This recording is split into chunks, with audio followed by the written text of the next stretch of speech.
Online students को आवाज आ रही बेटा?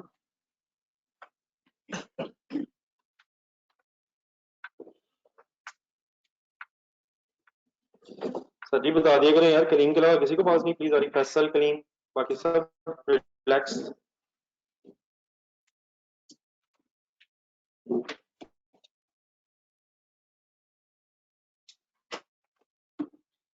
चलो बेटा, जो मैं कल बात कर रहा था ना, ये फैक्ट्री एवरेज के हवाले से, उसका एक क्रक्स ये है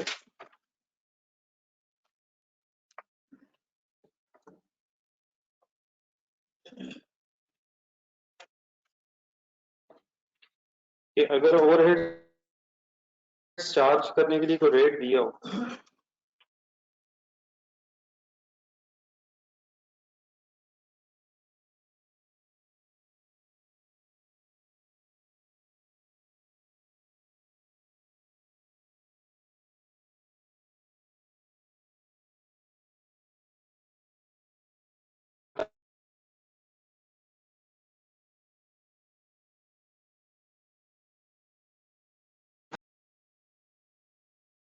तो अगर 1 लाख घंटे लगे लेबर के,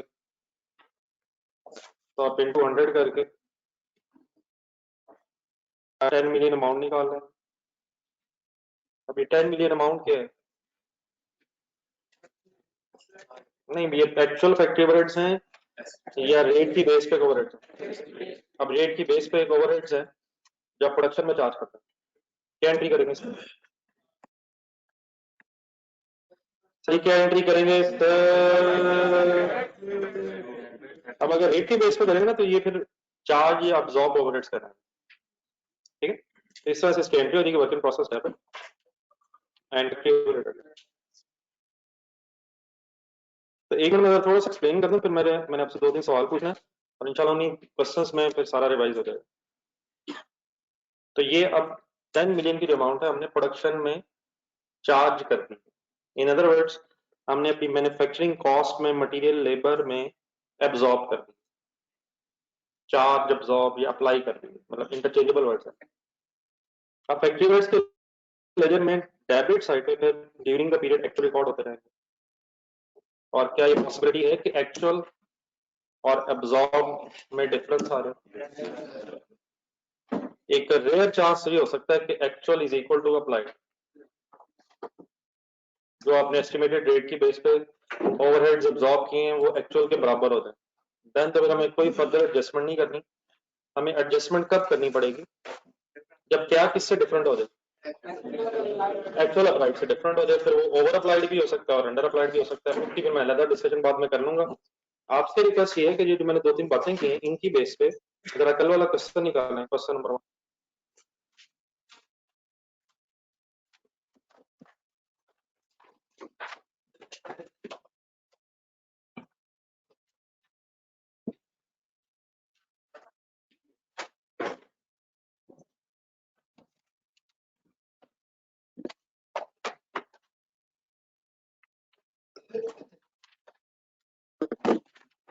जी फैसला ठीक है बस?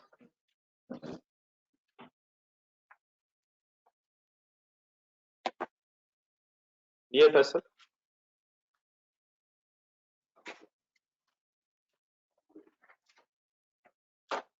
ये है जो आपके सामने, इसका आंसर भी है, मतलब स्क्रीन पे अगर आप देखो, क्वेश्चन आप सामने रखें बुक से। क्या हमारे इस क्वेश्चन में ओवरहेड्स थे? ओवरहेड्स थे सर, लेकिन बड़ा कोई हमें ओवरहेड्स का अब्जॉर्प्शन रेट टाइप तो गिवन था। तो बताएं फिर, ये बहुत पढ़ने की जरूरत पड़े, बताएं कौन से ओवरहेड्स थे? हमें कोई अब्जॉर्प्शन रेट अगर गिवन नहीं था तो यही एक्चुअल है, और अगर अब्जॉर्प्शन रेट नहीं है तो यही अब्जॉर्ब्ड है, यही एक्चुअल है। तो ये सोचने की जरूरत है कि अंडर ओवर अप्लाइड आएगा। अंडर ओवर अप्लाइड कब आएगा? जब अब्जॉर्प्शन रेट भी गिवन हो और एक्चुअल भी गिवन। और अगर ये ना गिवन अब्जॉर्प्शन रेट तो B assume actual is absorb and absorb is actual and vice versa. अब क्वेश्चन नंबर 2 जरा देखें। बाकी बातें मैं भी आपके साथ कर लेता हूँ। अब क्वेश्चन नंबर 2 के हवाले से जरा इसको इस एंगल से ढूंढे, इसमें कोई फैक्ट्री ओवरहेड्स को एब्जॉर्ब करने का कोई एस्टिमेटेड तरीका बताया अपन इधर ढूंढने के बजटेड एक रेट बताया हुआ, एक estimated rate. Direct labour for example 1 lakh रुपए है, फॉर एग्जांपल 1 लाख रुपए, तो what does this sentence means? पकड़े कैलकुलेटर, किसके साथ लिंक किया हुआ? ये लेबर आज के साथ भी लिंक हो सकता है, मशीन आज के साथ भी लिंक हो सकता है, यहाँ किसके साथ लिंक किया उसने? फैक्ट्री ओवरहेड्स किसके किसके बेस पे डायरेक्ट वेजेस की 40% टू 40% बताएगा। तो फॉर एग्जांपल अगर डायरेक्ट वेजेस, बाकी तो डाटा देख के करते हैं, 1 लाख रुपए का डायरेक्ट वेजेस है, तो फैक्ट्री ओवरहेड्स कितने होने चाहिए? ये 240 कौन सा, क्या ये एक्चुअल है? अब ये अब सही वर्ड इसके लिए देखिए, एस्टिमेटेड बजटेड का कहा जा सकता है, लेकिन जो वर्ड हमें बार बार यूज करना पड़ेगा दैट इज ये अब्सॉर्ब्ड है या इसे अप्लाइड कर। अब इसकी एंट्री बता दें जो भी फिगर आई, क्या वैसे नहीं आई, क्या 2,40,000 आई, 240%, तो ये अब्सॉर्ब, तो इसकी एंट्री क्या बनी? और के process debit and favourite credit. फिर अगला जरा सेंटेंस पढ़े इसी में, एक एक्चुअल दिया हुआ, एक्चुअल की कोई एंट्री बोलने की कोशिश करें। Factory overheads debit, cash payable बोलना है, या अगर फैक्ट्री ओवरहेड्स का लेजर जहन में लाया, तो कल मैं बना रहा था, क्या ये डेबिट साइड पे एक्चुअल है? और सर जी एक्चुअल है सर, बोलने एंट्री जरा देखते, ये सारे एक्सपेंसेस क्रेडिट, तो फैक्ट्री ओवरहेड्स क्रेडिट कह लें, या अगर आप वो नेट एंट्री बोलना चाहते हैं, एक्सपेंसेस डेबिट होके कैश या पेबल क्रेडिट हुआ, और अगर आप एक्सपेंसेस को बीच में से खत्म कर रहे हैं तो फैक्ट्री ओवरहेड्स डेबिट कैश या पेबल बोलने। मेरा ख्याल ये है कि ज्यादा बेहतर है कि आप इन रेफरेंसेस के साथ अगर याद रखें, तो factory overheads debit and other expenses of factory credit. और डेफिनेटली अगर अदर एक्सपेंसेस ऑफ फैक्ट्री हम कह रहे हैं, तो यकीनन एक पहली स्टेज आई होगी जब हमने इन एक्सपेंसेस को डेबिट करके एक्सपेंस रिकॉर्ड किया होगा। तो अगर अब्जॉर्प्शन रेट दिया हो तो किस और किस में डिफरेंस आ जाता है?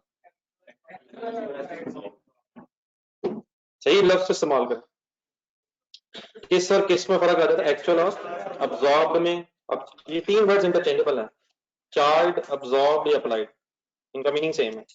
फैक्ट्री ओवरहेड्स का लेजर अगर आप ध्यान में रखें तो बताएं डेबिट साइड पे क्या आता है? डेबिट साइड पे क्या आता है सर? एक्चुअल। और क्रेडिट साइड पे क्या आता है? अब्जॉर्ब। तो एक वर्ड रख लो ध्यान में। और ओवर अब्जॉर्ब कब होगा? जब क्रेडिट साइड ज्यादा होगी या डेबिट साइड? क्रेडिट साइड ज्यादा होगी तो ओवर अब्जॉर्ब है, और अंडर अब्जॉर्ब कब होगा? क्रेडिट साइड कम होगी। ठीक है, डेबिट साइड ज्यादा होगी, डेबिट साइड ज्यादा कब होगी? तो make it simple, over absorb means expense ज्यादा रिकॉर्ड हो गया, एंड अंडर अब्जॉर्ब मींस, तो फिर उसकी एडजस्टमेंट है वो मेरे ख्याल से जब क्वेश्चन करते हैं दोबारा रिवाइज करें। चलिए आप शुरू करें मेरा क्वेश्चन नंबर 2। ये जरा आवाज का कुछ कह रहे हैं, ये बड़ा तो नहीं बंद कर, आप लोग पढ़े मेरा क्वेश्चन नंबर 2।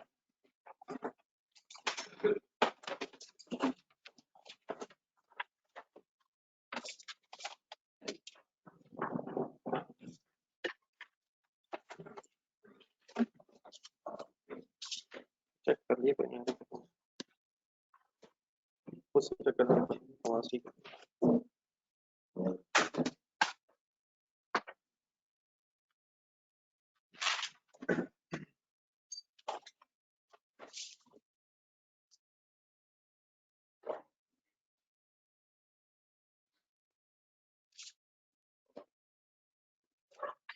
बोलो ठीक है हाँ? आवाज ठीक है हाँ? यानी एक बार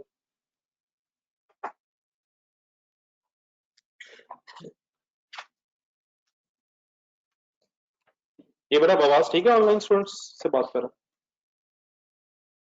ये फैसल, उमैर, नासिर, मोहम्मद साल हो गए।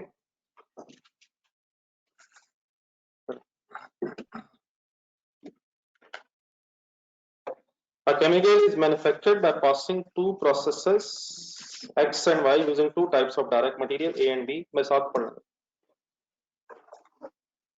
In process Y, a byproduct is also produced, which is then transferred to process Z, where it is completed. For the first week of the month, actual data has been as follows. Output of the main product, quantity दी हुई. Output of the byproduct किस department में बनी, फिर कहां जाकर finish हुई, second line. Direct material A के फिर यूनिट्स ब्रैकेट में दिए हुए और आगे रुपीस दिए हुए. Direct material B added in process के पहले केजीज दिए हुए हैं, एक्स वाई जी तीनों डिपार्टमेंट्स में, और फिर direct material B added in process के रुपीस भी नीचे लगा दिए हैं. डायरेक्ट वैल्यूज हैं. स्क्रैप वैल्यू मींस स्क्रैप की वैल्यू पर यूनिट, एक recovery value scrap. Normal loss की परसेंटेज दी हुई तीनों डिपार्टमेंट्स में 4, 5 एंड 5%. फैक्ट्री ओवरहेड्स का अप्लाइड रेट है 240% of direct wages. Actual overheads दिए हुए हैं. Estimated sale value last sentence और अंडरलाइन करें. बाय प्रोडक्ट का ट्रीटमेंट डिवाइस करें जाए.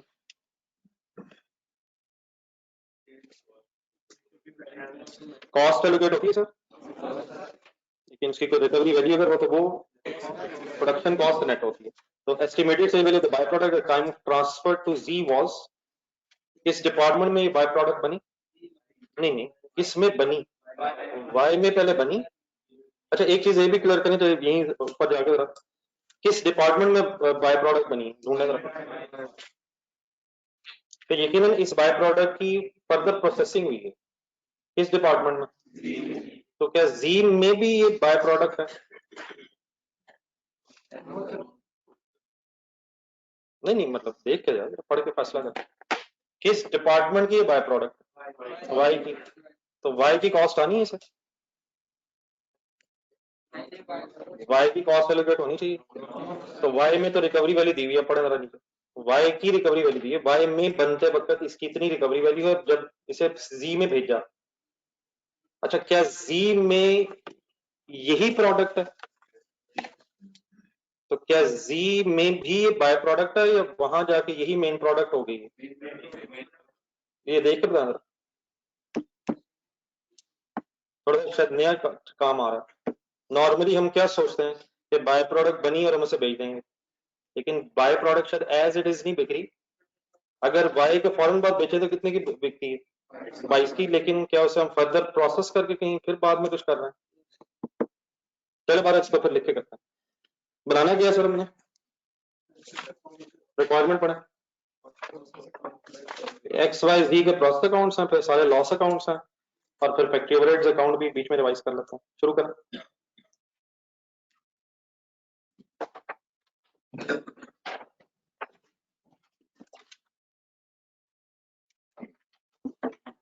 अच्छा जो कल काम किया तकरीबन उसी ने रिपीट होना है, तो फिर प्रैक्टिस हो जाता है.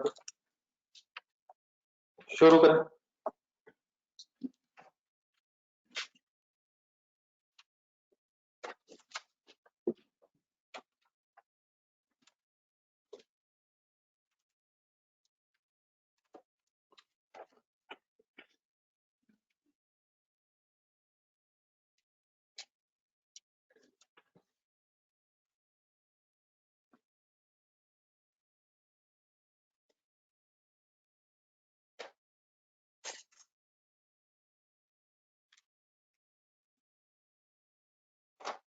प्रोसेस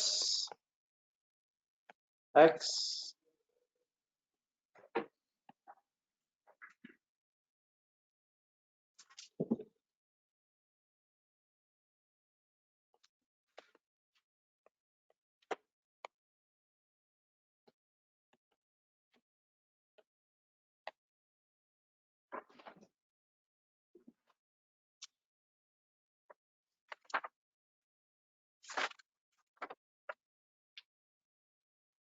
जी सर डेटा अरेंज करवाएं. कैलकुलेटर्स पकड़ने, स्पीड अप.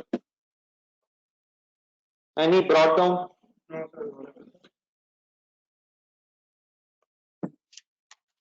जी तरतीब से चलें, प्रोसेस एक्स देख रहे हैं। सबसे पहले नहीं, वो तो बाद में है, जो तरतीब है मेरे ख्याल उसको अरेंज करने की कोशिश करें। Output of the main product कहाँ लिखा?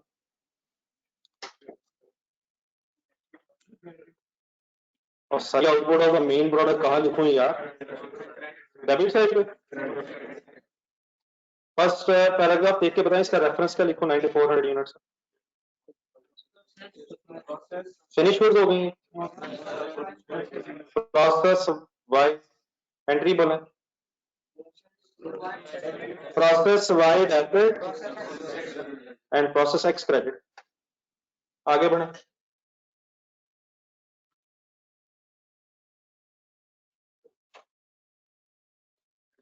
डायरेक्ट मटेरियल ए की क्वांटिटी कितनी है?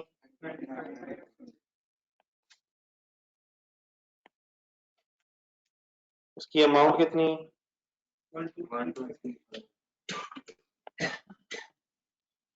नहीं सर जी, सॉरी 9500 क्वांटिटी और अमाउंट है 123 500।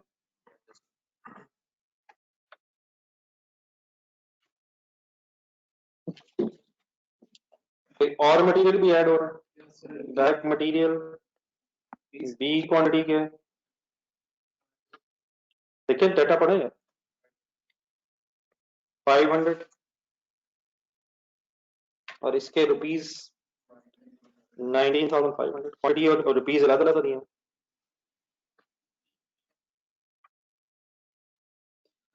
डायरेक्ट वेजेस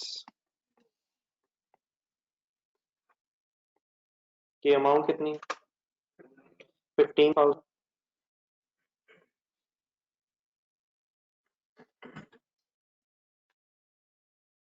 फैक्ट्री ओवरहेड्स यहाँ एक्चुअल आएंगे या अप्लाइड आएंगे? अगर अब्जॉर्प्शन रेट है तो यहाँ एक्चुअल आएंगे या अप्लाइड आएंगे? फाइनल फैसला करें। एक्चुअल कहाँ आएंगे? फैक्ट्री ओवरहेड्स की डेबिट साइड। हम कौन सा लेजर बना रहे हैं? वर्क इन प्रोसेस का लेजर बना रहे हैं। तो क्या ढूंढूं अब मैं? एक्चुअल ढूंढूं या अब्जॉर्प्शन रेट ढूंढूं? क्या करूं अब्जॉर्प्शन रेट? 15,000 बेड लेबर यहाँ इंटू 240%, 36,000 जरूर एंट्री बोल दफा दोबारा।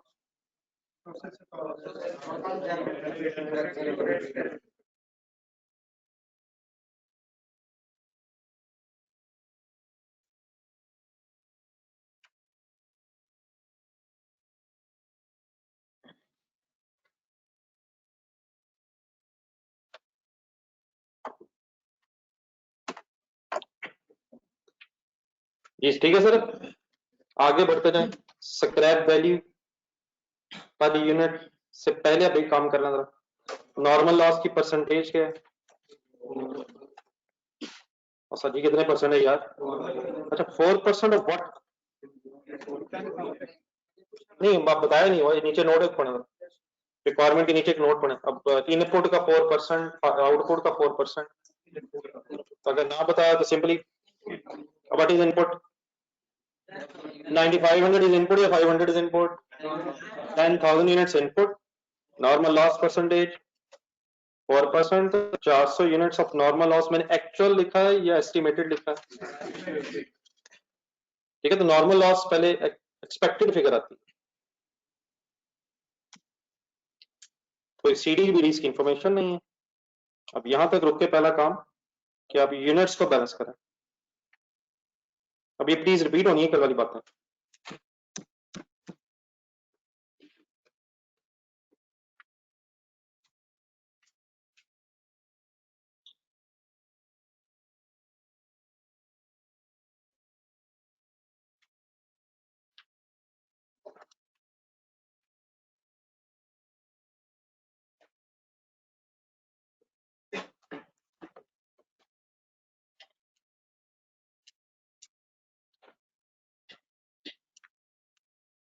जी सर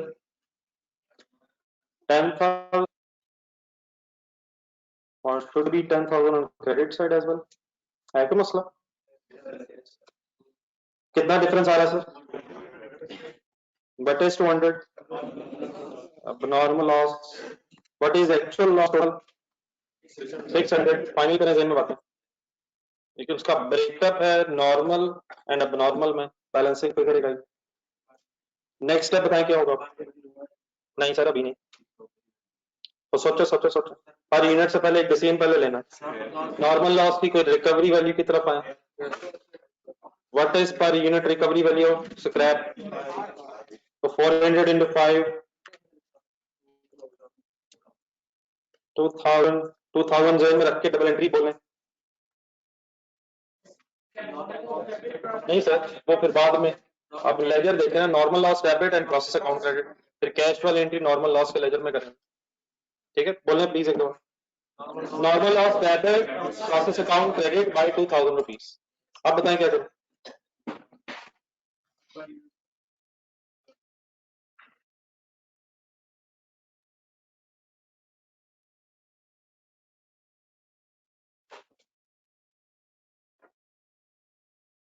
अब्दुल्ला आई एक मिनट, ये सर पर यूनिट निकाला मेरा दोस्त है, पर यूनिट निकालें सर, वाइंड अप करें खुद से।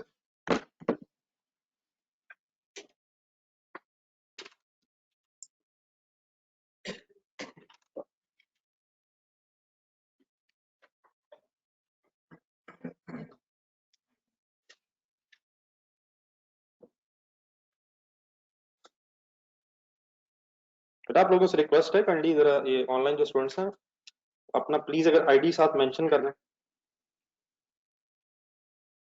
बाकी मैं चेक करता हूँ अगर आपके साथ कोई अनडी हो रहा है तो मैं अभी बाद में मैसेज आ रहा है, मुझे निकाल दी वो तो मैं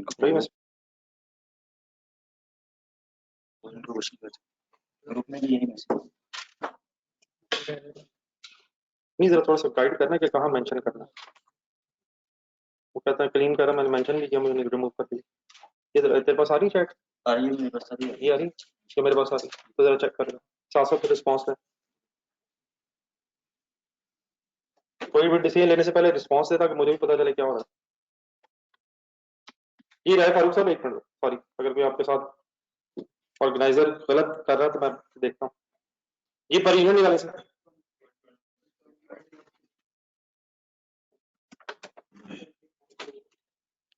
कैसे सर, कैसे मैन्युफैक्चरिंग कॉस्ट उठाएं, किधर से मिलेगी?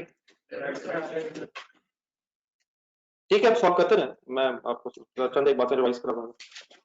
Manufacturing cost mean material, labour and factory overheads. फिर नंबर 2 डिसीजन लें एनी ऑफ नॉर्मल लॉस, फिर ये डिसीजन लें कि कॉस्ट किस किस पे एलोकेट हुई है, और फाइनली पर यूनिट निकाल लें कितना आया 20 पर यूनिट। अब जब भी राउंड ऑफ रेट नहीं आप कर रहे होंगे तो इंशाल्लाह रुपीज में भी कोई डिफरेंस नहीं आएगा, लेकिन कभी अगर राउंड ऑफ करेंगे रेट तो चंद रुपीज का बड़ा डिफरेंस आ जाएगा, तो उससे फिर आपने परेशान नहीं होना, आपने फोकस करना है कि व्हाट आर द कॉन्सेप्ट्स। ये सर अब इस 20 का क्या क्या करेंगे आप? 9400 into 20 means 1,88,000. Secondly, 200 into 20. क्या एबनॉर्मल लॉस को कॉस्ट से एलोकेट होती है? क्या एबनॉर्मल लॉस की रिकवरी वैल्यू का ट्रीटमेंट मुझे बताया जा सकता है?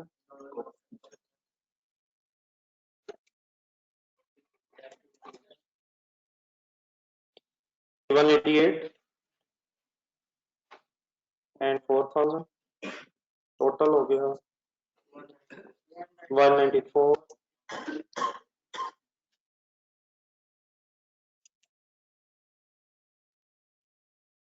ये प्रोसेस वाई शुरू कर।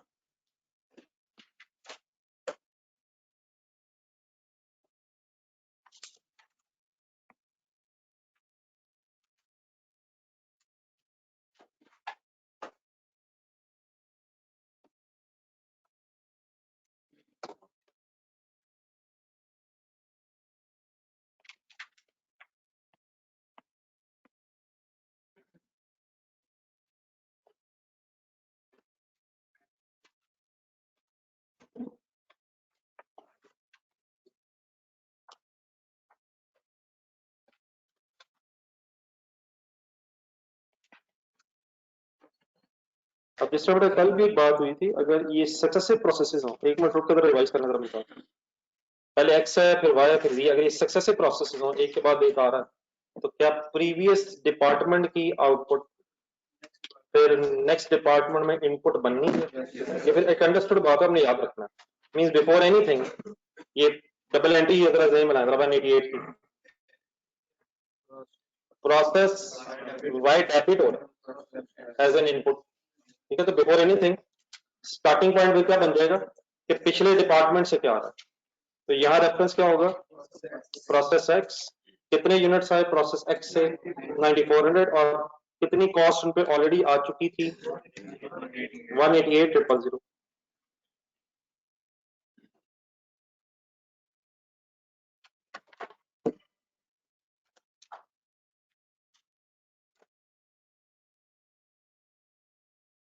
बाकी अब कंप्लीट करने की कोशिश करें, क्या फर्दर ऐड हो रहा है?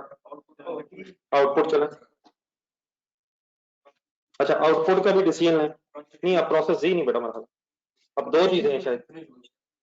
फर्स्ट पैराग्राफ देख के जो मेन प्रोडक्ट है उसका बताएं क्या करूं, मेरा ख्याल है कि उसको तो आप फिनिश गुड्स कह देंगे, दो प्रोसेसेस में इसने होना था, तो इसके यूनिट्स हैं 8000, एक मिनट देखिए पहले, फिर एक बाय प्रोडक्ट बनी है, कितने यूनिट्स हैं उसके?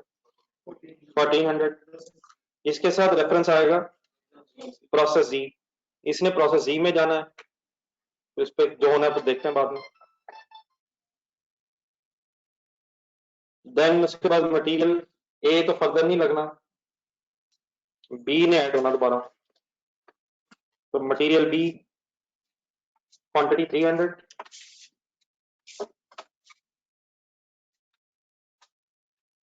$48,100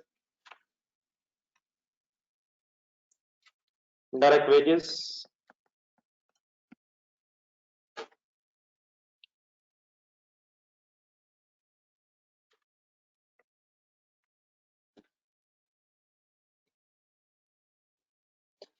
$10,000, दोबारा फैक्ट्री ओवरहेड्स रिवाइज करें सेन में, अगर अब्जॉर्प्शन रेट दिया हुआ है तो इट मींस पहले अब्जॉर्ब होंगे फिर अंडर ओवर अब्जॉर्ब की फिगर आएगी एक्चुअल से कंपेयर होकर, क्या करूं सर? 10,000 इंटू 240%, 24,000,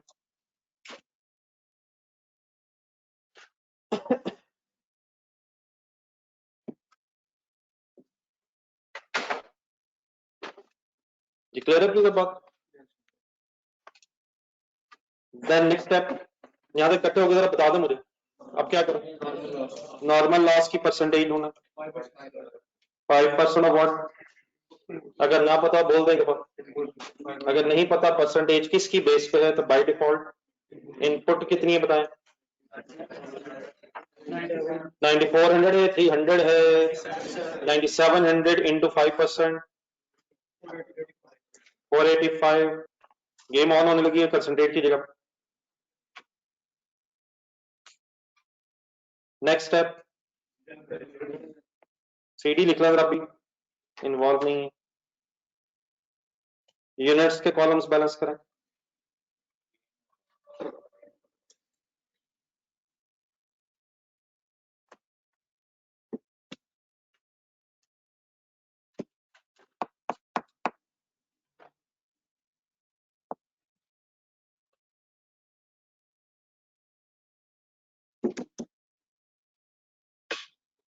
जी सर 9885 बनता है, क्रेडिट कॉलम फिलहाल ज्यादा है,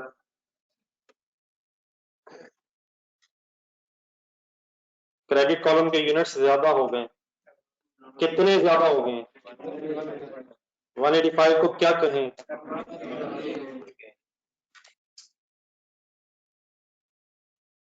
एक्चुअल गेन एक्चुअल लॉस बताएं, कितना लॉस एक्सपेक्टेड था? 185, कितना नहीं हुआ? एक्चुअल लॉस, तो क्या अगर बेचना चाहें तो 300 यूनिट्स अब बिकेंगे या 485 बिक जाएंगे? 485 बिक सकते थे, लेकिन क्यों नहीं बिक सकेंगे? कितना लॉस नहीं हुआ, that is called as abnormal gain. Clear है? नेक्स्ट स्टेप बताएं क्या करें? नॉर्मल लॉस की रिकवरी वैल्यू ढूंढे। सही नहीं नजर आ रहा? नॉर्मल लॉस की रिकवरी वैल्यू ढूंढे, प्रोसेस वाई में कितनी है?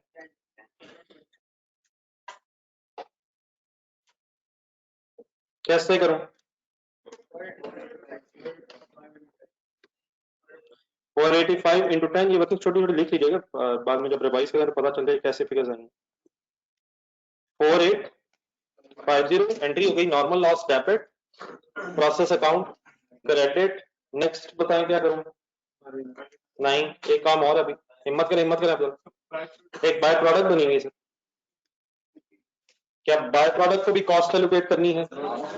उसको भी रिकवरी वैल्यू एलोकेट करनी है। ढूंढे इसकी को रिकवरी वैल्यू है कहीं? कहाँ है कहाँ है कहाँ है कहाँ है? क्वेश्चन की लास्ट लाइन पढ़े।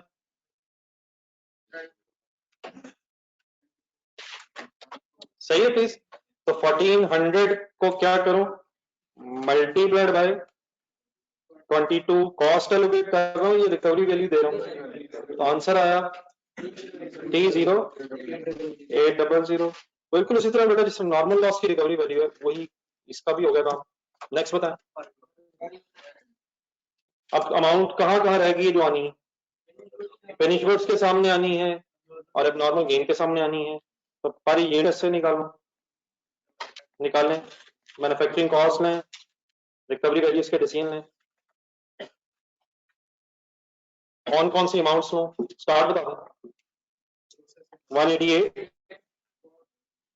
Plus 48,100 plus 10,000। अब यकीन हम इसको सॉल्व करके लिख सकते हैं।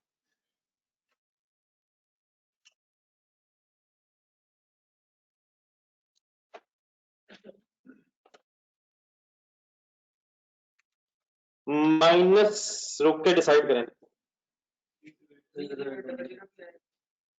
क्या आपको बाय प्रोडक्ट की रिकवरी वैल्यू के ट्रीटमेंट्स याद हैं? कौन कौन से, जरा बताएं मुझे। रेवेन्यू में डालें, अगर इनकम में डालें, या प्रोडक्शन कॉस्ट में से लेस कर दें। ढूंढने जरा सवाल में क्या लिखा हुआ? कुछ भी नहीं बताया हुआ, रिकवरी वैल्यू का ट्रीटमेंट नहीं बताया हुआ, तो क्या करें? वही करें जो नॉर्मल लॉस का करते हैं। तो क्या 30,800 और 485 दोनों लेस हो जाएंगे?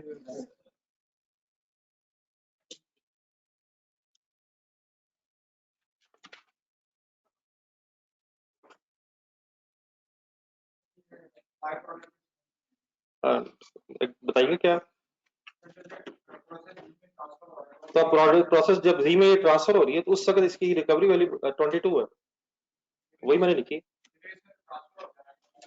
तो वो उसकी बात करते हैं अकॉर्डिंग टू प्रोसेस वाई, तो ठीक है।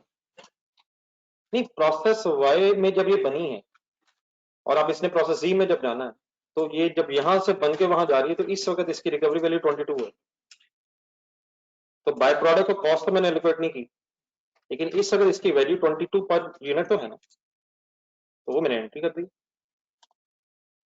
अब इसने कहां चले जाना है?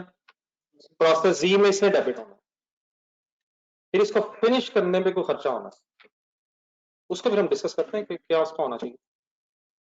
लेकिन ये मेरा एक दफा दोबारा प्लीज क्लियर करें, ये किस डिपार्टमेंट में बाय प्रोडक्ट है? वाई में। और therefore I am not allocating cost of department Y to this by product, लेकिन उसकी रिकवरी वैल्यू ले रहा हूँ 22 per unit according to person. ठीक है जी सर, बेस बनवाएं ना से बेटा, इसलिए लेस हो क्योंकि वो लेस होता है। बाय प्रोडक्ट की रिकवरी वैल्यू तो लेस होती है ना प्रोडक्शन कॉस्ट में से, अगर इसका ट्रीटमेंट ना बताया। आप लोग करें फाइनल, जरा मैं 2 क्वेश्चंस का आंसर दूं बेटा। 22 क्वेश्चन में से राय फारूक,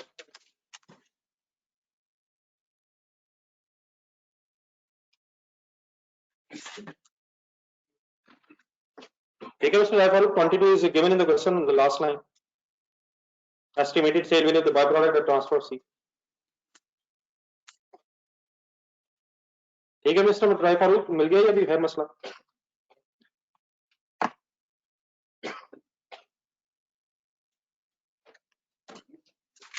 बता दे यार आज।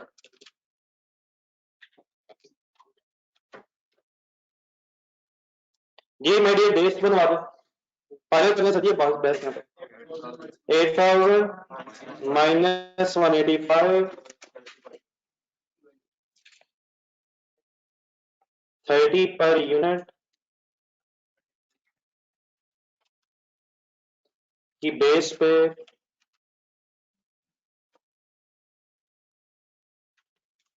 8000 और 185 को वैल्यू करना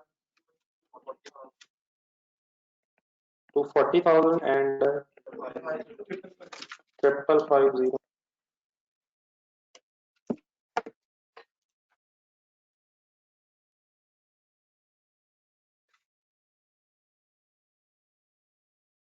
प्लीज कंफ्यूजन कोई है साथ साथ दूर कर लीजिएगा, कोई इशू तो नहीं। Please place the figures. 240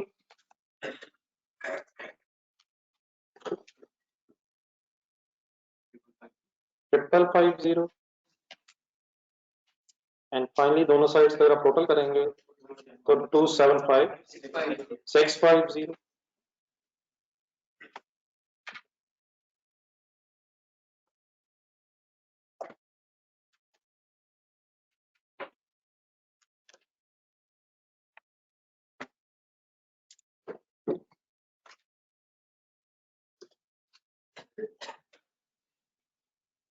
ये करने कंप्लीट कोई इशू है तो बता दो।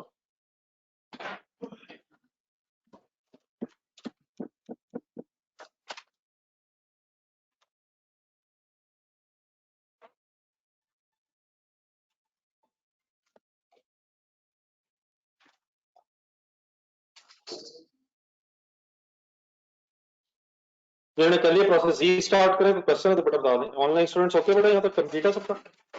ये अगर आगे पीछे रह गया तो मुझे बता दो, मैं रुक जाऊँ। सबका प्रोसेस वाई तक कंप्लीट हो गया? आप लोग स्टार्ट ले लें process he. I am waiting for response. अगर कोई लिख रहा है तो प्लीज बता दें। रुक जाता हूँ सर, ये अंदर रुकिए बेटा। प्रोसेस एक्स बाद में दिखाएंगे, आप देख लीजिएगा मैथ।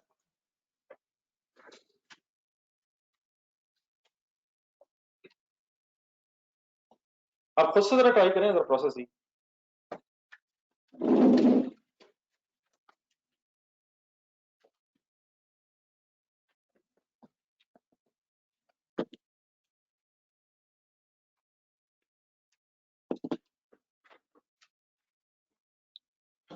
स्टूडेंट्स की तरफ से तो कुछ नहीं आ रहा अब्दुल। मुझे तो नहीं यहाँ से कोई आ रहा। आपको बेटा आवाज सही आ रही है online?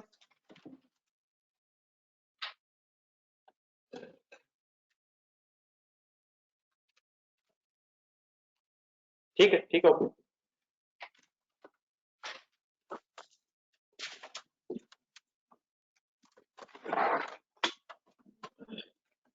Try to complete process ही सर। ठीक है बेटा अली, क्वेश्चन करें, प्रोसेस ही करें।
डायरेक्ट वेजेस हैं 500, factory overheads 240% of 500, 750, sorry per month, ठीक है sir. Percentage of normal loss 5% of. अब इनपुट कितनी है सर, क्या नॉर्मल लॉस आता है 71,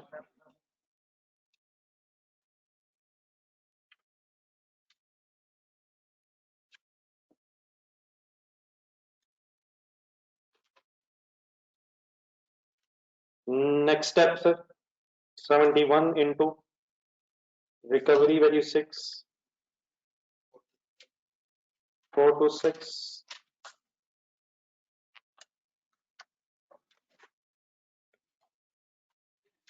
यूनिट्स में डिफरेंस आ रहा है 99, अब नॉर्मल लॉस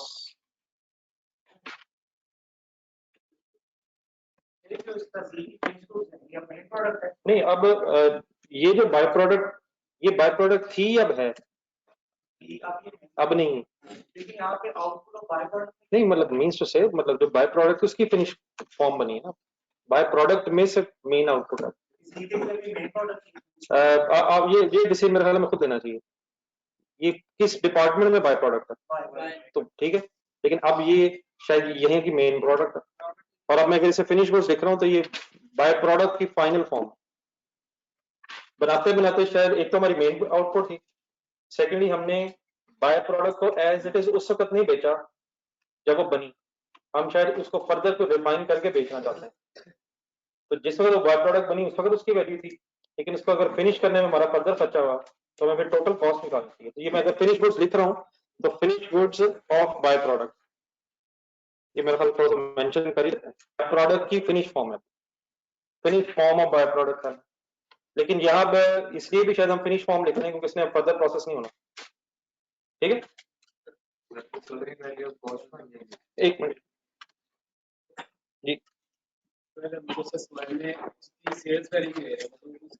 देखें जब बाय प्रोडक्ट बनती है तो बाय प्रोडक्ट को कॉस्ट एलोकेट नहीं होती, ठीक है ना, लेकिन उस वक्त बाय प्रोडक्ट की एक वैल्यू थी, लेकिन उस जिस वक्त वो वैल्यू थी वो थी 30,800, लेकिन अगर हम उसे फर्दर उस पर कोई कॉस्ट इंकर कर रहे हैं तो क्या वो फर्दर कॉस्ट फिर उसकी टोटल वैल्यू में ऐड होनी चाहिए, तो ये 30,800 कब तक की वैल्यू है, वाई तक की, फॉर एग्जाम्पल इसे हम फर्दर कुछ ना करते तो बस वो उसी पे रहती, लेकिन अब अगर हम इसे फिनिश फॉर्म में कन्वर्ट करके इस पे कोई फर्दर खर्चा कर रहे हैं तो इट मीन 30,800 रुपया भी हम नहीं कमा सके और प्लस फर्दर जो कॉस्ट आई इसको मिला के अब ये टोटल हमारी कॉस्ट बनेगी, फिर शायद हम उसमें कोई प्रॉफिट ऐड करके इसको बेचना चाहें, ये हो रहा है, ठीक है। ये सर पर यूनिट वाला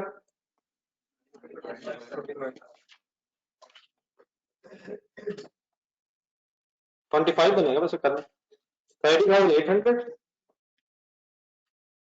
plus 1651 plus 500 plus 1200 minus 426 divided by 1250 plus 99 is equal to, नहीं 1250 प्लस 99 71 तो नहीं है, इज इक्वल टू 25, नहीं बेटा एग्जैक्ट आएगा पैसा, शुक्र आज तो कोई राउंडिंग ऑफ का इशू रिजॉल्व नहीं करना पड़ा।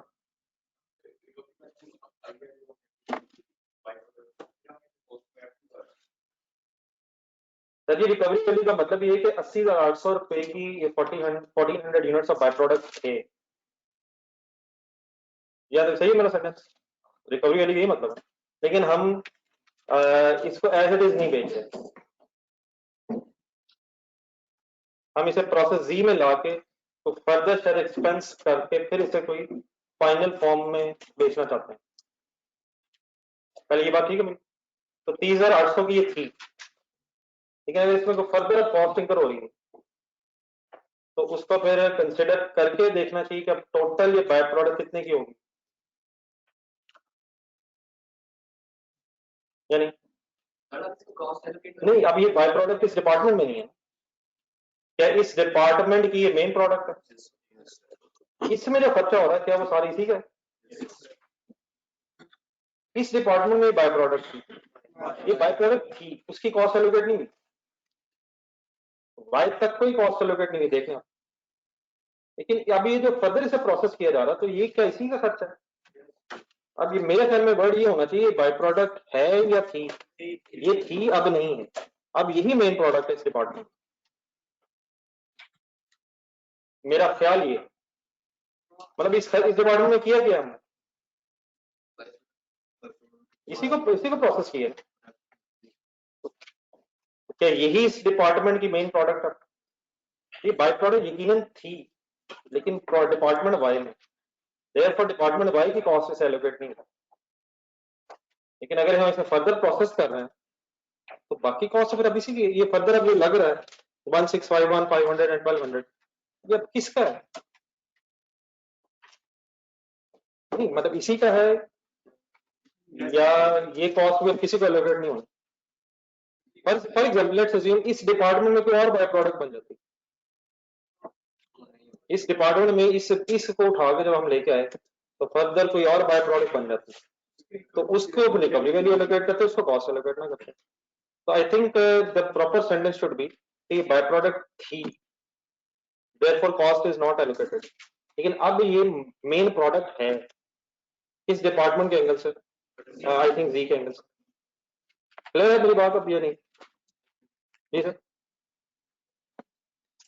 जी मेड 1 to 50, ठीक है, लिखा जाए समझ आ गई, 1 to 50 into 25 and 99 into 25, 3 1 to 50 2 4 7 5, so 3 1 2 50 and 2 4 7 5, असल तो 80 हो गया, 25 बड़ा एग्जैक्ट है यार,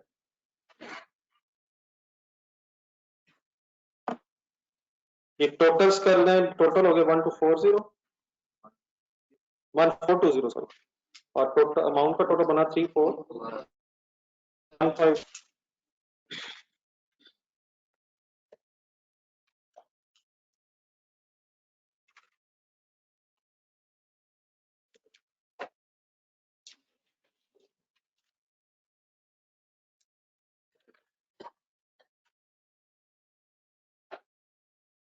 complete correct process, still any confusion?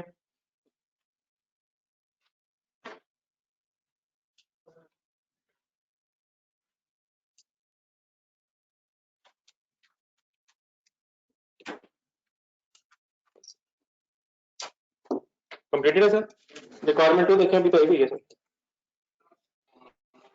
क्या बनाना है? Full losses account, process wise losses बनेंगे या नॉर्मल लॉस, नॉर्मल लॉस और नॉर्मल गेन का एक एक लेजर अलग बनेगा? बनाए खोले।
इनिशियली प्रोसेस अकाउंट्स देख के खुद से आउटपुट करें जरा। प्रोसेस अकाउंट्स में एक आपको सेकंड इफेक्ट्स नजर आ रहे हैं, उनके फर्स्ट इफेक्ट्स पूरे करें। देखें बना लें, चलिए एक करने से बाद, और प्लीज एंट्री बोल के करें, फाइनल करें बात। पोस्टिंग एरर प्लीज नहीं।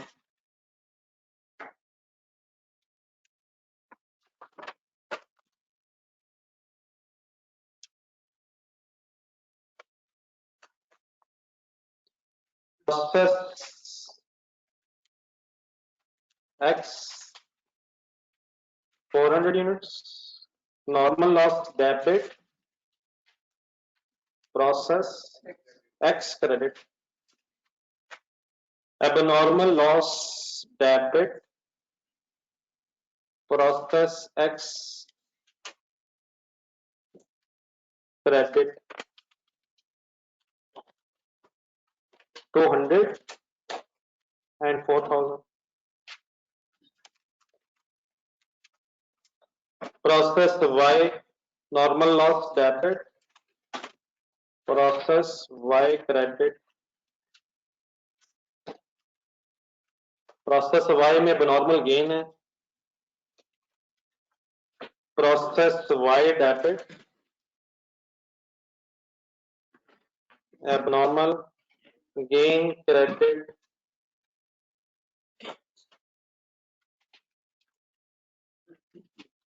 Process Z normal loss debit,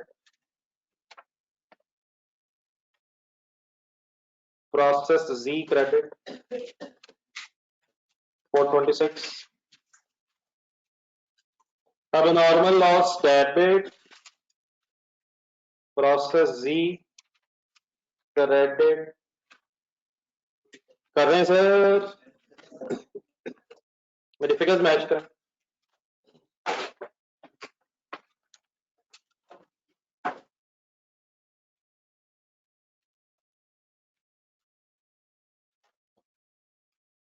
kindly please figures match करें, सबकी फिगर्स मैच है मेरे साथ, ठीक है मेरी फिगर्स। तो इनिशियल स्टेप क्या है कि जो प्रोसेस अकाउंट्स में फिगर्स आ गई हैं उनको रिस्पेक्टिवली प्लेस करो। अब एक बार फिर में सर रिवाइज करना है जरा, नॉर्मल लॉस, अब नॉर्मल लॉस और अब नॉर्मल गेन में बैलेंस कैसे होना है। Before we start to balance, सब इकट्ठे सर, नॉर्मल लॉस के लेजर में डेबिट साइड पे जो अमाउंट्स नजर आ रही हैं, क्या ये कॉस्ट्स नजर आ रही हैं या रिकवरी वैल्यूज नजर आ रही हैं? बट अगर try to make it simple यार, जिस लेजर में एबनॉर्मल गेन नहीं है, जिस लेजर में एबनॉर्मल गेन नहीं है, वहां तो इसने एज इट इज बैलेंस हो जाना। क्यों नहीं, क्यों हो जाना? क्योंकि इसका मतलब इतना लॉस हुआ और इससे ज्यादा भी हो सकता हो, मतलब इतना तो हुआ। लेकिन एबनॉर्मल गेन में क्या मसला, अगर एबनॉर्मल गेन आ जाए फिर लॉस इतना हुआ नहीं। तो जिस लेजर में, जिस प्रोसेस में एबनॉर्मल गेन नहीं है, उसने तो सिंपली इस तरह हो जाना। सॉरी मैंने रेफरेंस वगैरह लिखी, cash debit and normal loss credit, cash debit and normal loss credit. Mean मैं पहले किस डिपार्टमेंट के डिसीजन दे रहा हूँ, किस किस के, एक्स और डी के। तो 400, 2000 एंड 71, 426 रिकवरी वैल्यू है डेबिट साइड पे और मिल जाएगी जब आप बेचेंगे। एक मिनट बात पूरी सुन लेना, कहां बस इशू है, इशू किसकी वजह से हो जाता है अगर अब नॉर्मल गेन आ जाए। तो प्रोसेस वाई का एक मिनट अपने रजिस्टर में देखें, प्रोसेस वाई निकालना है, फिर एक दफा फाइनल कर लें बात, कितने लॉस के यूनिट्स एक्सपेक्टेड थे लेकिन इतने हुए नहीं, कितने हुए हैं वो 185 नहीं हुए हैं, तो फिर हुए कितने हैं? तो यहाँ कैश कितने यूनिट्स के अगेंस्ट मिलेगा 300, लेकिन प्रोसेस वाई की जरा रिकवरी वैल्यू देखें, पर यूनिट कितनी है, तो इट मींस 10 से मल्टीप्लाई करके फिर ये 3000 बना, 300 इंटू 10 3000। ओके ओके सर, तो देयरफॉर डिफरेंस आया इस लेजर में। देखिए ऑब्वियसली किस वजह से डिफरेंस आया, प्रोसेस वाई की वजह से नहीं, प्रोसेस वाई के यूनिट्स की वजह से। तो कितने यूनिट्स का फर्क होना चाहिए? 185। और कितने रुपीस का फर्क होना चाहिए? 1850। डेफिनेटली बैलेंस जरूर करें, लेकिन शायद लॉजिकली हमें क्लियर होना चाहिए कि यही फर्क है। कौन से units as it is balance नजर आ रहे हैं? यूनिट्स और अमाउंट। प्रोसेस एक्स और जी बैलेंस्ड है, जी में फर्क, बैलेंसिंग फिगर आ गई। इसके साथ फिर क्या होता है? ये जो बैलेंसिंग फिगर आ जाती है इसके साथ क्या लिखते हैं? इसका मीनिंग क्या होता है? इतने यूनिट्स ना लॉस होने की वजह से 1850 रिकवर नहीं हो सका। एक दफा सेंटेंस रिवाइज करें, मैंने कल एक लिखवाया था, ढूंढने कल वाले नॉर्मल लॉस के लेजर में। It is an opportunity cost of not producing, normal loss ना प्रोड्यूस होने की वजह से 1850 रुपए का नुकसान हो गया। लेकिन क्या नॉर्मल लॉस ना होने की वजह से हमें को गेन भी हुआ? वो 5550 है।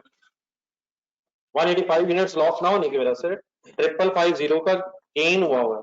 लेकिन उसके ना होने की वजह से recovery value of normal loss का 1850 लॉस हुआ है। तो इसका करना क्या होता है फिर? इसका फिर करना क्या होता है? नेट ऑफ करके नेट गेन निकालना होता है। तो ये वाली एंट्री फिर बोल लें जरा, नॉर्मल गेन में जो मैंने वर्ड लिखा। सर बोले बोले बोले, ये जो मैंने 185 के साथ रेफरेंस लिखा है, अब normal gain debit and normal loss account credit 185 and 1850। इंशाल्लाह यूनिट्स आपके बैलेंस रहेंगे, अमाउंट का फिर डिफरेंस आप नेट अप करके इनकम स्टेटमेंट में ले जाएंगे। कर लें ये दो कर लें, फिर नॉर्मल लॉस में साथ कीजिएगा। देख ले तसल्ली से देख ले फिगर्स, कोई कंफ्यूजन है तो बता दो।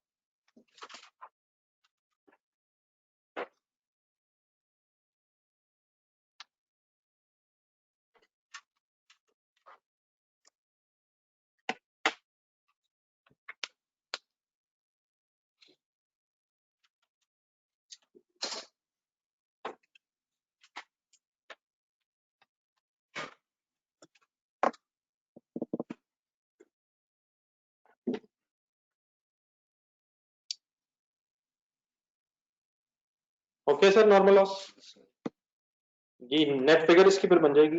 अब नॉर्मल गेन में या तो टोटल हो जाएगा, टोटल्स करवा दो, होने चाहिए टोटल 956 यूनिट्स।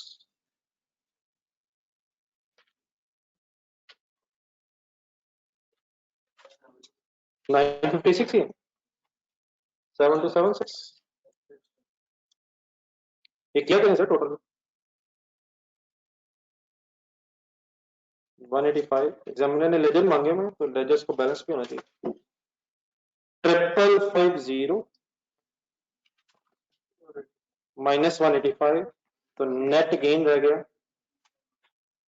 3700।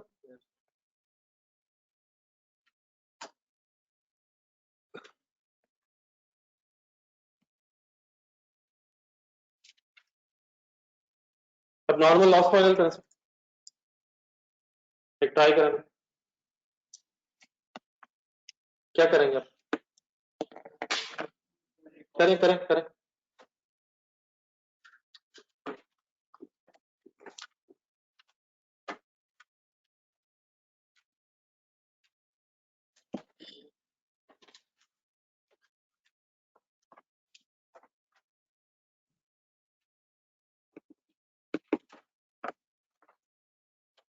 अब नॉर्मल लॉस के लेजर में डेबिट साइड पे अमाउंट कॉस्ट है, किससे कंपेयर करेंगे?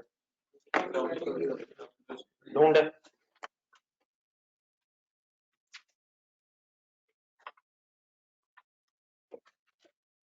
प्रोसेस एक्स का एक यूनिट कितनी स्क्रैप वैल्यू रखता है? ठीक है, ये 5 यूज होगा, सोच लें। स्क्रैप की ही वैल्यू है ना, वो नॉर्मल हो या नॉर्मल हो, स्क्रैप मींस लॉस, पुरानी चीज है। तो क्या लिखूं? 200 इंटू क्या करूं? 200 इंटू 5 करके कर क्या रहा हूं? रिकवरी वैल्यू को कॉस्ट में सब नेट कर रहा हूं। 400 क्या है? 4000 सॉरी क्या है? कॉस्ट ऑफ लॉस 1000 क्या है? Recovery value of this loss, तो 3000 का यहां से लॉस है, प्रोसेस ई में है। 99,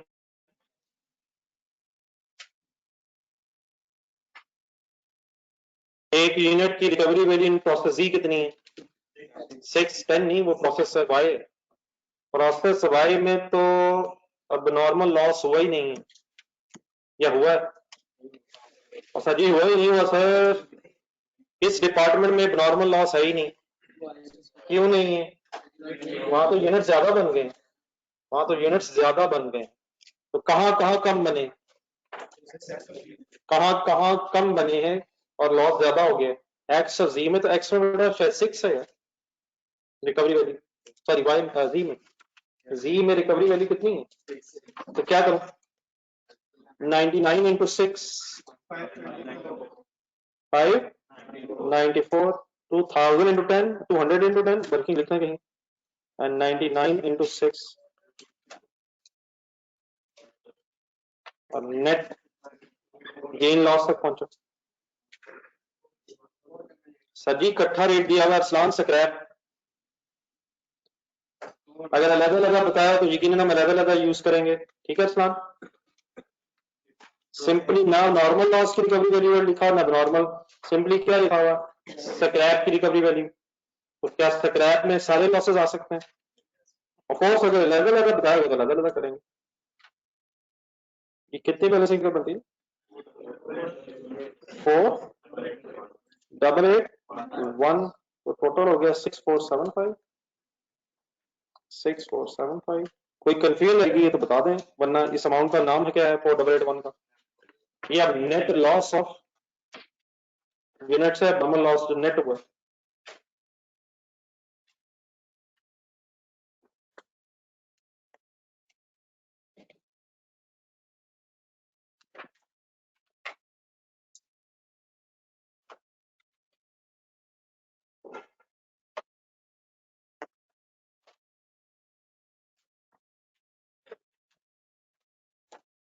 जी सर, ओके सर, आप क्लियर हो गए? कोई और सवाल किसी का?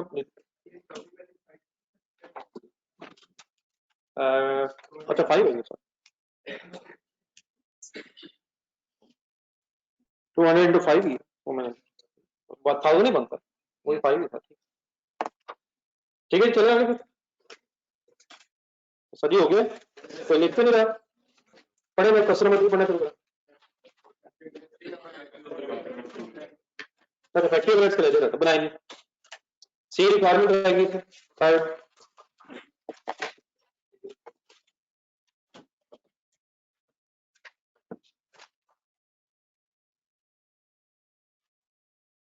बनाए बनाए खुद से बनाना, तो डेटा ढूंढने फैक्ट्री एवरेज का लेजर सेम रखते। बेटा 9500 यूनिट्स इनपुट है मिस्टर उमैर ऑफ आलम, और 500 यूनिट्स मिला के टोटल 10,000 यूनिट्स इनपुट है, और 4% लॉस की परसेंटेज दी हुई है, तो 10,000 इंटू 4%, 400 बन गया। ठीक है उमैर आलम साहब?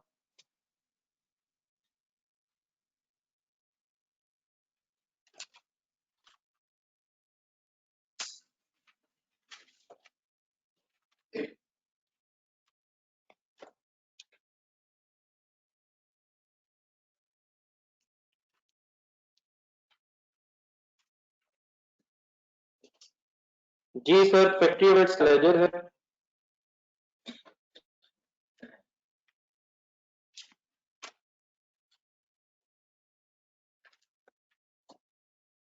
डेबिट साइड पे क्या ढूंढना है? कहीं एक्चुअल ढूंढ के बताएं कितना है? 65,000 की एंट्री बोला है,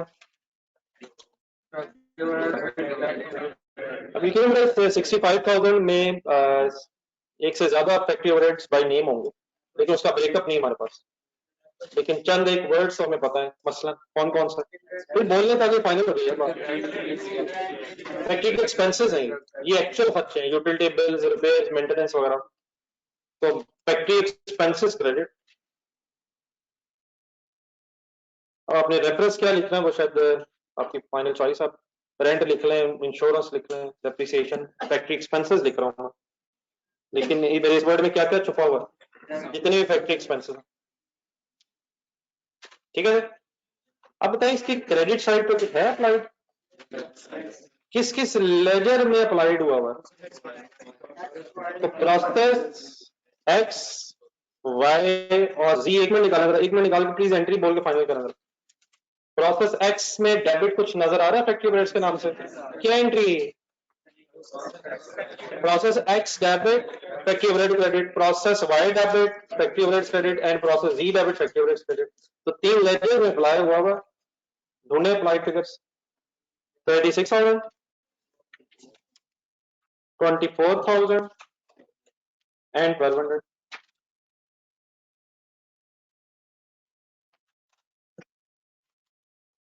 अब definitely process X by G means working process X by G. तो डेबिट साइड पे क्या इकट्ठा हो गया? एक्चुअल। और क्रेडिट साइड पे क्या इकट्ठा हो गया?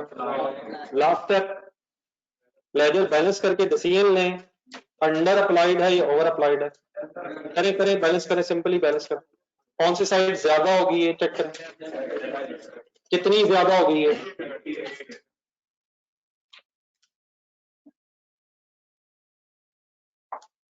तो सिंपली बेटा इसका तरीका ये होगा कि आप लेजर को उसी तरह बैलेंस करें जिस तरह करना होता है। तो अगर आप उसी तरह बैलेंस करेंगे तो एक बैलेंसिंग फिगर आ रही है, डेबिट बैलेंस आ रहा है 3800, डेबिट बैलेंस आ रहा है क्रेडिट साइड पे 3800। अब ये सोच रहे हैं अंडर अप्लाइड है या ओवर अप्लाइड है। अगर ये कम अप्लाइड हुआ है, कम चार्ज हुआ है, तो इट मींस जो रह गया उसका भी हमें चार्ज करना है। तो इसके भी दो वेज से, अगर क्वेरी कॉल करवा दें, कॉस्ट ऑफ सेल में भी किया जा सकता है और घर में भी किया जा सकता है। देखें क्वेश्चन बताया क्या ट्रीटमेंट इसका। बताइए क्वेश्चन की लास्ट लाइन में दिया हुआ 65,000 यार, हम क्या करी जा रहे हो? 65,000 कहां से आया? सवाल से आया। Please last lines. तो क्वेश्चन मेरा हमारा साइलेंट है कि इसे कहाँ चार्ज करना है। वैसे ये कंफर्म है कि ज्यादा चार्ज हो गया है या कम हो गया? ये वैसे है क्या? अंडर अप्लाइड लिखे इसके बाद। अंडर अप्लाइड इफेक्टिव रेट्स का मीनिंग है कि इफेक्टिव रेट्स कम चार्ज हुए हैं और डेफिनेटली एक्सपेंस जितना है उससे पूरा चार्ज होना चाहिए। अगर वो ज्यादा चार्ज हो गया तो रिवर्स होना चाहिए, और अगर कम चार्ज हो गया तो और चार्ज होना चाहिए, एक्चुअल के बराबर हो जाना चाहिए। तो एंड ऑफ द पीरियड अब ये एडजस्टमेंट है और क्वेश्चन अगर साइलेंट है तो आप कॉस्ट ऑफ सेल में एडजस्टमेंट करेंगे। इसकी एडजस्टमेंट करने का भी आसान सा तरीका ये है कि आप एक रेफरेंस लिखें, डबल एंट्री इंशाल्लाह खुद ब बन जाएगी। क्या बन जाएगी ये डबल एंट्री? क्यों कॉस्ट ऑफ सेल डेबिट होनी चाहिए? क्योंकि पहले एक्सपेंस कम चार्ज हुआ हुआ, तो एक्सपेंस फर्दर डेबिट होकर चार्ज होगा। जिन हजार को टाइम नहीं मिला कल, आई रिक्वेस्ट वही है अब, तो आधा घंटे की होगी बाकी कोशिश कर लें यार ताकि ये बात सही जहन में रही जाए। इसे बाद में बहुत दफा यूज होना। Why I am saying it is under applied, क्योंकि एक्चुअल ज्यादा हो गए, कम चार्ज हुआ है, तो एक्सपेंस बढ़ाना है। तो एक्सपेंस बढ़ाने का मतलब एक्सपेंस डेबिट होना है। एक और चीज भी बारा ज़हन रख लीजिएगा, फैक्ट्री ओवरहेड का लेजर एक्सपेंस का लेजर है, एक्सपेंसेस फॉर द ईयर होते हैं। तो इस पीरियड का टोटल एक्सपेंस 65,000 है। तो ये नहीं कि ये जो रह गया है ये सीडी हो रहा है और ये खर्चा फिर नेक्स्ट पीरियड का ओपनिंग बन जाए, मतलब ये सीडी नहीं है। होना क्या है कि जो एक्सपेंस इस पीरियड का है वो इसी पीरियड में टोटल रिकॉर्ड होना है। हमारी ऊपर वाली एंट्री से 3800 कम चार्ज हुआ था और अकॉर्डिंग टू दिस स्टोरी हमें फिर बैलेंसिंग फिगर इसी पीरियड में चार्ज करके खत्म कर देनी है। नेक्स्ट पीरियड वंस अगेन कहां से स्टार्ट होगा? जीरो से लेकर शुरू होगा। जीरो से in sense nobody, expenses for the year. दोबारा आप एक्चुअल लिखेंगे नेक्स्ट पीरियड, क्रेडिट साइड पे क्या लिखेंगे? अप्लाइड लिखेंगे, फिर बैलेंस करेंगे, कम ज्यादा अगर आ गया तो उसको उसी पीरियड में एडजस्ट कर दें। तो there are two ways of adjusting this under or applied. या कहां कॉस्ट ऑफ सेल में ऐड करके ग्रॉस प्रॉफिट निकाल लें, इट मींस वो एडजस्टेड ग्रॉस प्रॉफिट आएगा। अनदर वे इसके ग्रॉस प्रॉफिट पहले कैलकुलेट कर लें और फिर उसमें एडजस्टमेंट करके उसे एडजस्टमेंट बना लें। ठीक है, तो अकॉर्डिंग टू क्वेश्चंस पे जैसे जैसे जरूरत पड़ेगी मैं हल करते रहेंगे। क्वेश्चन अगर साइलेंट है सर तो by default cost of sales को ही ठीक करके ग्रॉस प्रॉफिट आता मिस्टर हमजा। क्वेश्चन नंबर 3 निकालने का 15 मिनट है जरा, एक उसमें छोटा सा इशू डिस्कस होगा।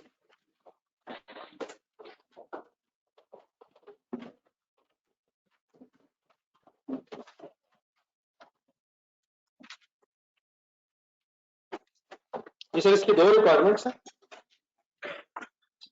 Star chemicals, ledger accounts for each process and normal abnormal gain loss account कभी बनाया। फर्स्ट लाइन से पढ़ें। Star Chemicals uses 3 processes to manufacture a product ST. After the third process, the product is transferred to the finished goods storeroom. It means process 1 के बाद process 2 में, process 2 के बाद process 3 में और फाइनली फिर process 3 की आउटपुट फिनिश गुड्स का। उसी तरह का डेटा सर जिससे पहले भी आ जाए, प्रोसेस 1 to 3 का डेटा, अब ये थाउजेंड्स में इंफॉर्मेशन है। Following additional information, production average, इस लाइन को अंडरलाइन कर लें इधर पर। Production average is absorbed at the rate of 80% of direct wages. Direct wages का 80% आपने अब्सॉर्ब निकाल लेना है। डबल एंट्री बोल दें। Working process debit factory overheads connected 20,000 of units of raw material A having a cost of 15 lakh were initially put into the process 1. पढ़ें, बताएं क्या गिवन है। एक डबल एंट्री टाइप करें जरा इसकी। Process account debit, material account credit, these are units हैं, उसके रुपीस बता रहा है। असल में ऊपर जो है देखेंगे टेबल में आप जरा, ये 1500 ऊपर है, ये रुपीज इन थाउजेंड है, उसकी क्वांटिटी शायद इसने एक्स्ट्रा बताई, नीचे 3 जीरो भी लगाए हैं, ऊपर के 0 कॉमन है। तो वही जो 15 लाख ऊपर टेबल में स्टार्ट में दिया हुआ वो रुपीज है, उसके यूनिट्स दे रहा है, आपको क्वांटिटी चाहिए होगी स्टार्टिंग। देन सर ये क्वेश्चन आपसे डिस्कस करने का मकसद सिर्फ ये पॉइंट नंबर 3 है। आराम से तसल्ली से पढ़ें और मुझे सिर्फ एक डबल एंट्री बताएं।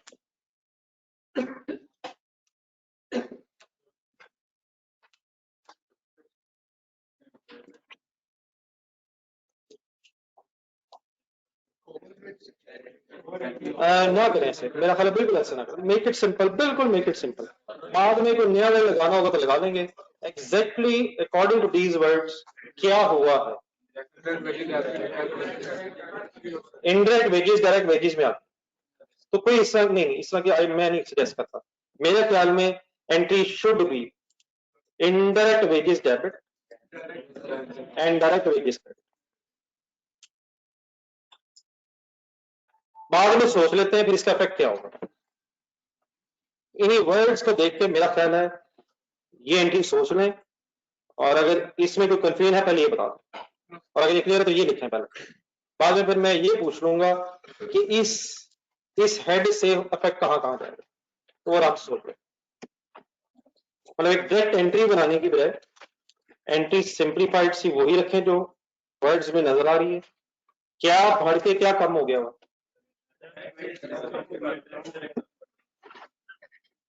क्या चीज कहां आ गई है, इनडायरेक्ट वेजेस डायरेक्ट वेजेस में आ गई। तो क्या डायरेक्ट वेजेस बढ़ गई, बढ़ गई हैं, हमें कम करनी, तो हमने क्रेडिट करके इनडायरेक्ट वेजेस का बना दो। ठीक है ये एंट्री, और सर ये एंट्री ठीक है सर। अब मैनेजर इस एंट्री का इफेक्ट क्या होगा, एक मिनट, प्रोसेस 1 की डायरेक्ट वेजेस देखें, 2 की देखें, 3 की देखें। अच्छा एक वर्ड है इन ईच प्रोसेस, ये हर प्रोसेस में 5 लाख गलत क्लासिफाई हुआ, तो हम किसी एक प्रोसेस के एंगल से बात कर लेते हैं। प्रोसेस 1 में कितना खर्चा है, तो जब आप लिख रहे होंगे तो क्या आप 5000 में से 500 लेस करके 4500 लिख रहे होंगे, सेकंड में 5500 लिख रहे होंगे, और थर्ड में 7500 लिख रहे होंगे। Another way can be कि आप वर्किंग प्रोसेस में डेबिट साइड पे 5000 लिख के क्रेडिट साइड पे 500 लिख रहे, कैन बी, लेकिन डेफिनेटली मेरा ख्याल जरूरत नहीं है।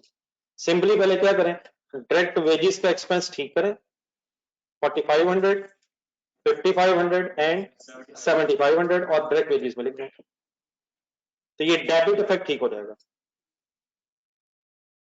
अब आए जरा इनडायरेक्ट वेजेस देखें। अब मैं इनडायरेक्ट वेजेस डेबिट कर रहा हूं,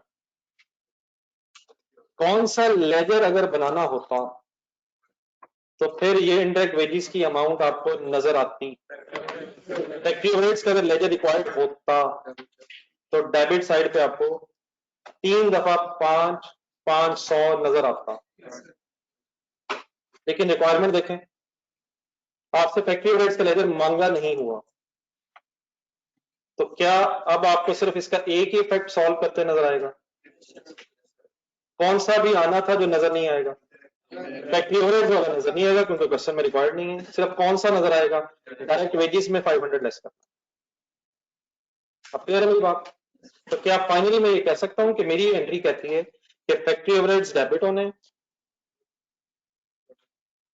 और डायरेक्ट वेजेस ने वर्क इन प्रोसेस के लेजर में कम होना। सही है ना सर? लेकिन अब आएगा पॉइंट नंबर 2 पे, सॉरी पॉइंट 1 पे। उसने एक रेट बताया 80% डायरेक्ट वेजेस। मेरा सवाल सिर्फ ये है कि क्या करेक्टेड डायरेक्ट वेजेस या गलत डायरेक्ट वेजेस? इट मींस आप जब 4500 लिख लेंगे तो क्या उसकी बेस पे आप 80% लेंगे? ये होना बस। फाइनली 4500 डायरेक्ट वेजेस आनी है, और जब आप फैक्ट्री रेट्स कैलकुलेट कर रहे होंगे तो 4500 इंटू 80% एंट्री बनेगी वर्क इन प्रोसेस डेबिट, और अगर कौन सा लेजर बनाना होता तो इसका क्रेडिट इफेक्ट भी नजर आता, फैक्ट्री रेट्स क्रेडिट। समझ आ गई प्लीज? बाकी मेरा ख्याल इसको आप होमवर्क रखें, एक ट्राई कीजिएगा, करने से रहेगी तो आप पूरी कोशिश करिएगा। अगर कहीं कहीं इशू आया तो फिर मैं इंशाल्लाह कर उसको रिजॉल्व करके आगे बढ़ेंगे।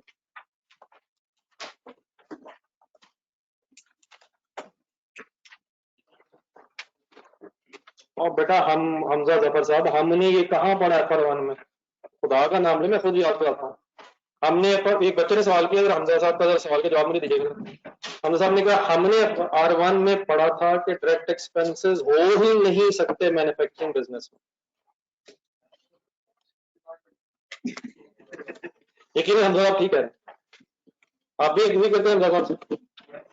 हमजा R1 का मतलब कौन सा सब्जेक्ट है ये? कल मुझे R1 का मीनिंग बताना है, R1 किसे कहते हैं?